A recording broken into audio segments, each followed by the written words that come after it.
The first thing the rancher heard was her voice, thin as wind through dry grass. "I'm filthy, inside out," the Apache girl said, standing at the edge of his land as if the fence itself were a judgment. Her clothes were torn and dust-stained, her hair knotted by travel and sorrow, but it was the way she said it, quiet, certain, that made him look up from the trough and really see her. He had seen hunger before.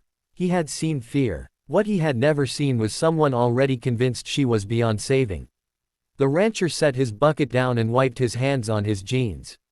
He was a broad-shouldered man with lines carved deep around his eyes, the kind that came from years of sun and silence. He didn't ask her name. He didn't ask where she'd come from. He simply said, "You don't look filthy to me," and waited. The girl didn't move. She had learned, long ago, that kindness often came with conditions. When he turned back to the trough, she flinched, certain she had been dismissed. Instead, he filled a tin cup with water and set it on the fence rail, close enough for her to reach if she wanted. "Drink," he said, "if you're thirsty." She watched him like a trapped animal watches a door that might slam shut. Then she stepped forward and drank, hands shaking. Water spilled down her chin, carving clean lines through the dirt on her skin. She closed her eyes as if the simple act were dangerous. When she finished, she whispered, "I don't deserve this." The rancher shrugged. "Deserves a heavy word," he said. "I don't use it much." Her name was Naya. She told him that later, when the sun dipped low and the rancher, Eli, had offered her a place to sit by the barn. She spoke in pieces at first, as if her story were too sharp to touch all at once. She had grown up between worlds, she said, never fully belonging to either. Her family had scattered after a bad winter and a worse run of luck. She had taken work where she could find it, learning quickly that people saw her as something expendable. Every door that closed had taught her the same lesson: you are broken, and it shows. Eli listened without interrupting. He had learned, over the years, that listening was its own kind of labor. When she finally ran out of words, she stared at the ground and repeated the sentence that had become her shield. "I'm filthy, inside out." Eli leaned back against the barn post and considered the way the evening light softened everything it touched. "This land was once burned to nothing," he said. "Storms, drought, the whole mess. Folks told me it was ruined. But grass came back. Then the cattle. Now look at it." He gestured to the rolling fields. "Things aren't what they're told they are." He offered her work, not charity. He was careful about that. He needed help mending fences, feeding stock, keeping the place running. He told her the rules plainly: fair pay, honest hours, and respect both ways. She stared at him as if he'd offered her a miracle. "You don't know me," she said. "You don't know what I've done." Eli nodded. "I know what I see," he replied. "Someone who's tired of running." The first weeks were hard. Naya woke before dawn, her muscles aching in ways she wasn't used to. She fumbled with tools and startled at sudden noises.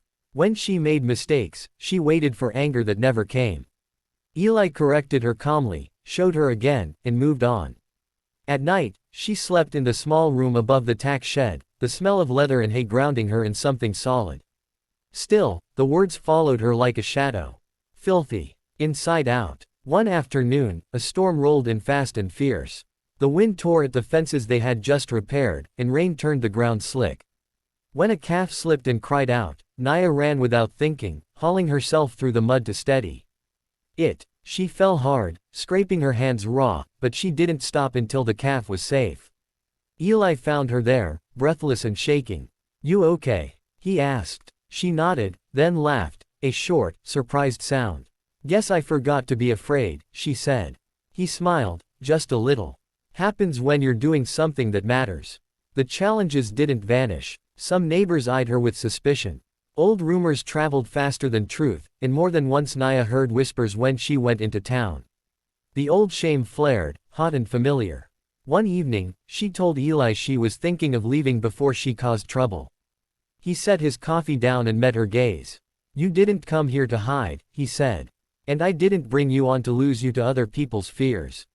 He suggested she attend the town meeting with him, stand where everyone could see her work for themselves. The meeting was tense. Questions were asked, some fair, some not. Naya's hands trembled, but she answered honestly.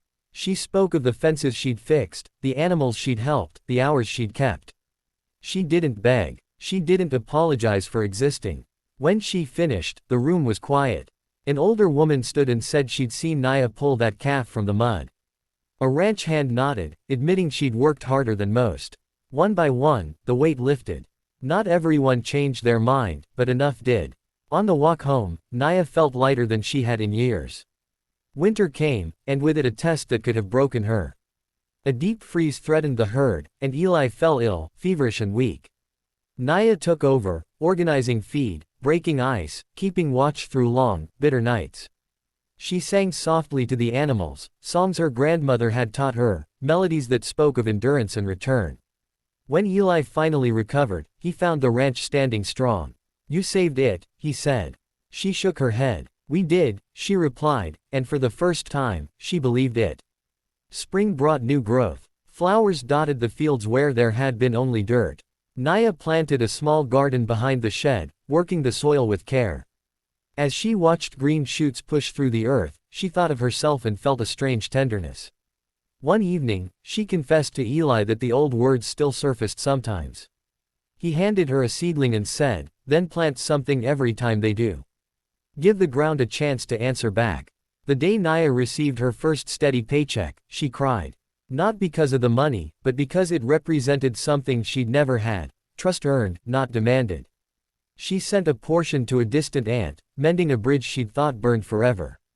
Slowly, she began to tell her story on her own terms, discovering that shame lost its power when spoken aloud and met with respect.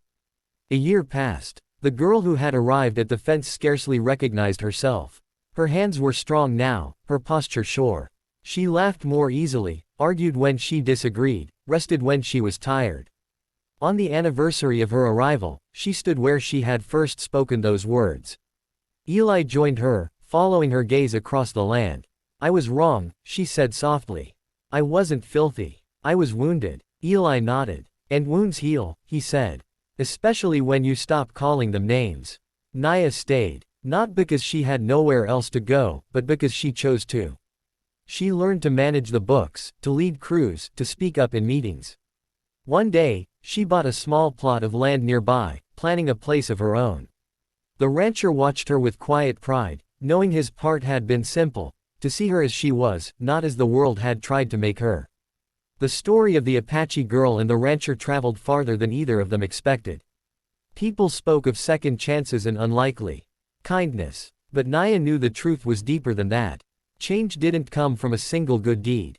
It came from days stacked upon days, from being believed in when belief felt impossible, from learning that dignity is not a gift bestowed but a truth reclaimed.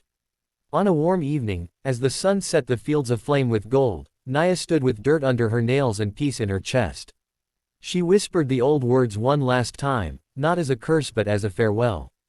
"I'm filthy, inside out," she said, and then she smiled and let them go. Because her life had changed, not by erasing the past, but by building something strong enough to hold it.